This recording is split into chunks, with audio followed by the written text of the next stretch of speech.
Hello students, how are you all? Today we are going to start one interesting story, that is the ashes that made trees bloom. अब ashes मतलब कि राख होती है और bloom मतलब कि खिल जाना होता है, मतलब कि ऐसी राख जो ट्रीज को एकदम मुरझे हुए ट्रीज जो होते थे उनको एकदम हरा भरा कर देती थी.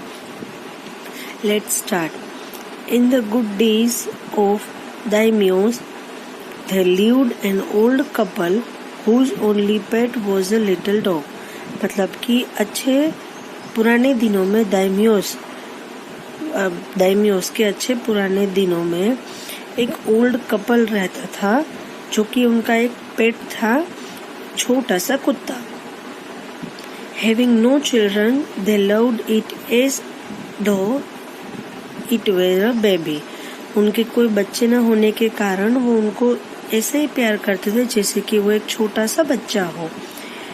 The old dame made it a cushion of blue crab, and at meal time Muko, for that was its name, would sit on it as slung as any cat. मतलब कि जो ओल्ड लेडी थी उसने इस कुत्ते के लिए cushion बनाया था और जब खाने का टाइम होता था, मील टाइम होता था, तो म्यूको है वो इस कुत्ते का नाम होता है, तो म्यूको उस पे बैठता था उस कुशन पे जैसे कि एक केट बैठती है, इस तरह से वो बैठ गया. The kind people fed the pet with tidbits of fish from their own chopstick. जो काइंड पीपल मतलब दयालु जो पति पत्नी थे वो कुत्ते को खिलाते थे टिडबिट यानी कि पीसीज ऑफ फिश के पीसीज खिलाते थे. फ्रॉम देयर ओन चॉपस्टिक मतलब खुद के चॉपस्टिक से वो उनको फिश के टुकड़े खिलाते थे. And all the boiled rice it wanted, और जितने भी उसको बॉइल्ड राइस चाहिए होते थे उतने खिलाते थे. Thus treated, the dumb creature loved its protector like a being with a soul. इस तरीके से ट्रीट करने के लिए वो जो कुत्ता था, जो डम क्रीचर यानी कि जो बोल नहीं सकता है, मूक प्राणी, वो अपने प्रोटेक्टर को अपने दिल से बहुत प्यार करता था. The old man, being a rice farmer, went daily with a hoe or a spade into the field. जो ओल्ड मैन था वो एक राइस फार्मर था, मतलब कि वो खेती करता था. वो रोज जाता था खेत में हुई और स्पेड, हुई यानी कि खुरपी और स्पेड यानी कि पावड़ा, जो खेती करने में काम आते हैं. Working hard from morning until O Tentosama had gone down behind the हिल.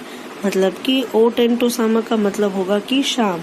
तो बूढ़ा आदमी है वो सुबह से लेके शाम तक काम करता था जब तक सन है वो पहाड़ी के पीछे नहीं छुप जाता था, मतलब कि जब तक शाम नहीं हो जाती थी. Every day the dog followed him to work. रोज जो वो कुत्ता है वो उनको फॉलो करता था, ओल्ड मैन को. Never once harming the white heron that walked in the footstep of the old man to pick up the worms. मतलब कि उसने कभी हार्म नहीं किया किसको, द वाइट हिरन मतलब बगुला. That walked in the footstep of the old man, जो ओल्ड मैन के फुट स्टेप होते हैं उनके पीछे पीछे चल रहा था. To pick up the worm यानी कि कीड़े. तो कभी उसने इस सफेद बगुले को कभी परेशान नहीं किया जो ओल्ड मैन के फुट स्टेप के पीछे पीछे चलता था कीड़े खाने के लिए. For the old fellow the patience, जो कि ओल्ड फेलो मतलब जो ओल्ड मैन था वो बहुत ही धैर्यवान था. And kind to everything that has life, और उस प्रति बहुत दयालु था जिसमें जीवन होता है. And often turn up a sword on purpose to give food to the birds.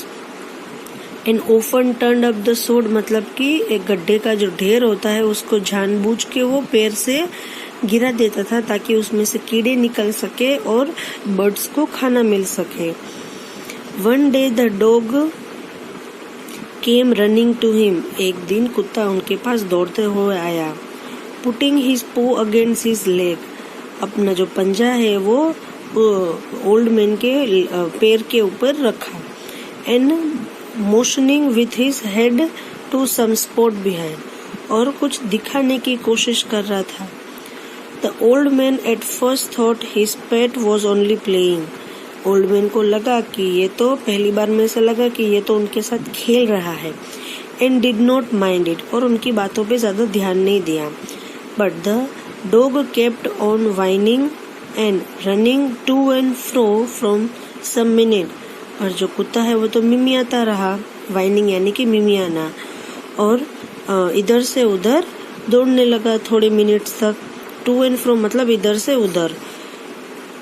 Then the old man followed the dog a few yards to a place where the animal began to lively scratching.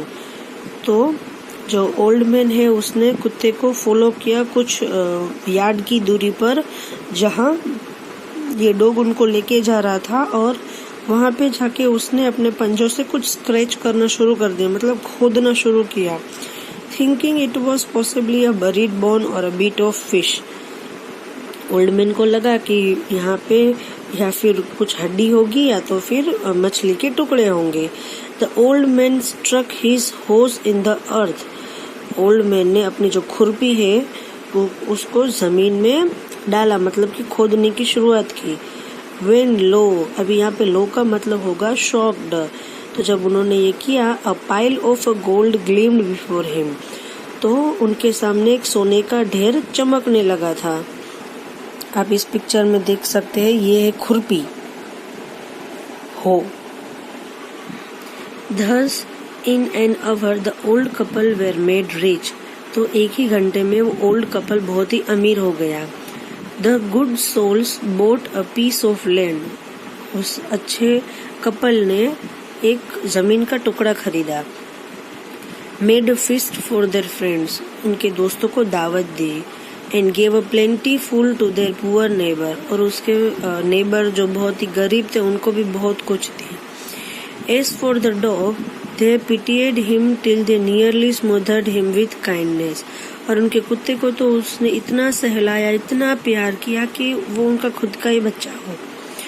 Now in the same village there lived a wicked old man and his wife. अभी उसी गांव में एक wicked old man यानी कि बहुत ही दुष्ट पति पत्नी रहते थे। नॉट अ बीट सेंसिटिव, और थोड़े से भी केयरिंग नहीं थे। सेंसिटिव यानी कि केयरिंग, एंड काइंड, और दयालु भी नहीं थे। Who had always kicked and scolded old dogs whenever any passed their house, और उनके घर के पास से कोई भी कुत्ता जाता था तो हर बार उनको डांटते रहते थे या फिर उनको लात मारते रहते थे। Hearing of their neighbors' good luck, they coaxed the dog into their garden, और अपने नेबर की अच्छी बात गुड लक सुनकर उन्होंने वो जो कुत्ता होता है